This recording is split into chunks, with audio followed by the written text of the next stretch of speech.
Subscribe to my channel.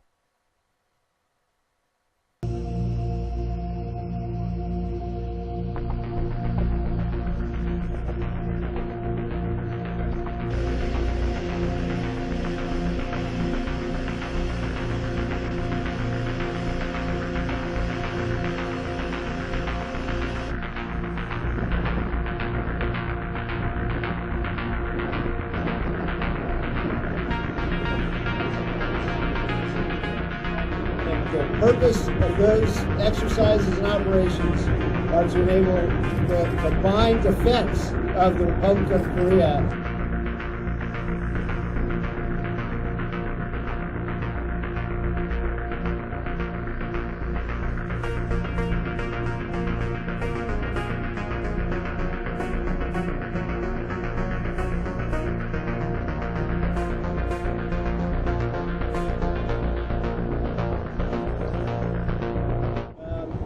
Whether we had any interaction with North Koreans, we had no interaction with any North Korean forces at any point during this exercise.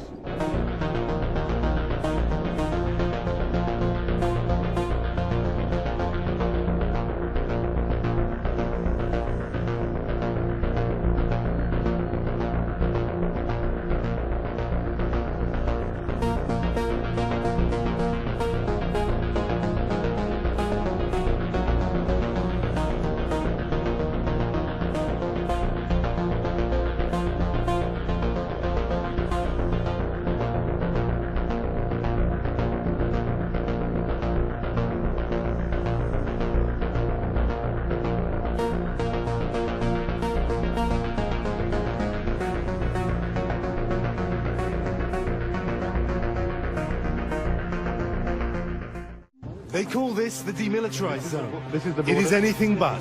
Every day, these North Korean troops stare down their American and South Korean counterparts.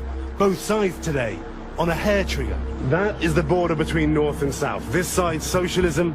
There is where the capitalist world begins. And we're not allowed to stay here for very long. North Korea's Vice Foreign Minister tells NBC News, quote, President Trump's rhetoric is taking them to the brink of war. And our exchange with a North Korean lieutenant colonel reveals why the two sides, so close at this border, are so far apart. What do you think of President Trump? Trump is mentally ill, the guard tells me. And if there is a war with America, we will win. In this closed-off country, the people are hard to read. Some officials we spoke to still hope for peace. All seem braced for war.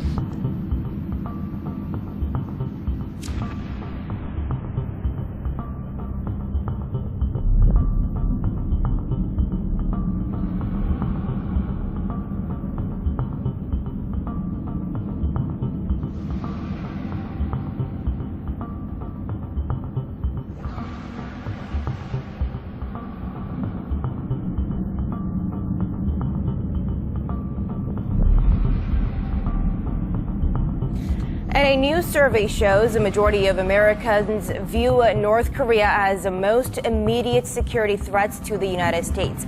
According to the latest poll from the NBC News and SurveyMonkey, 54% of all Americans cited North Korea as the greatest threat to their country, followed by the Islamic State group at 28%. Most Americans desired a diplomatic solution rather than the use of military force, with around two-thirds of the respondents favoring diplomacy. The majority were also unhappy with Washington's approach, with 56% saying they disapprove the way President Trump was handling North Korea. It's been revealed North Korea has sent a letter to the Australian Parliament demonising the US. Political reporter Olivia Leeming is in Canberra for us this morning. Good morning, Olivia. This is an unprecedented step. It is, Jodie. This is the first time that an Australian government has ever received a letter directly from North Korea.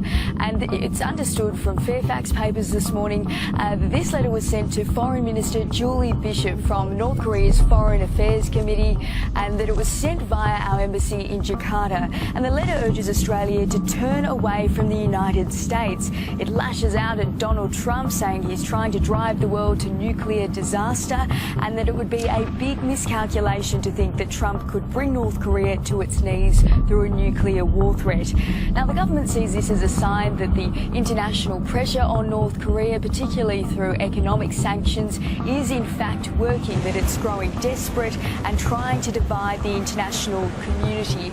And some experts say that it's effectively an invitation to send an international delegation, that it's an offer there. But this letter was sent before Julie Bishop visited South Korea earlier this month. And we know that infuriated the North. It went on to say that if Australia continues to align with South Korea and the US, that we won't be able to avoid disaster. Jody? Very interesting. Okay, thanks, Olivia.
With that story of President Trump's Asia trip, his 5-country visit could mark the peak of tensions that have been building up for months between the United States and North Korea. Experts also say this is an opportunity for Trump to lay a firm groundwork of his foreign policy following mixed messages sent out by members of his cabinet. Yoo Jun-hee reports. After weeks of harsh rhetoric aimed at the regime, President Trump will bring his threats to North Korea's front door when he embarks on the first Asia tour of his young presidency. More importantly, observers are hoping his trip will clear up some of the uncertainties surrounding his administration's approach to Pyongyang's nuclear and missile programs. Confusion has reigned in recent weeks after President Trump and members of his cabinet delivered conflicting messages on how they plan on tackling those issues. In addition to Washington's East Asian allies, Trump is hoping to strike a deal with Beijing for its cooperation in denuclearizing the Korean Peninsula when he meets with Chinese President Xi Jinping as part of his Asia tour. A close eye is being maintained on President Xi for any changes in his stance on North Korea, with China's Communist Party Congress set to renew his 5-year term as General Secretary later this week.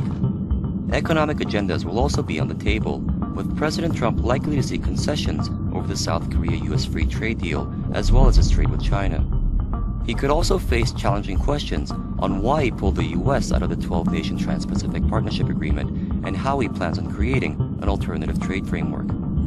These issues will likely come to the forefront when President Trump attends a pair of regional forums, namely the APEC Summit in Vietnam and the ASEAN Plus 3 meeting in the Philippines, to wrap up his week-long visit to Asia.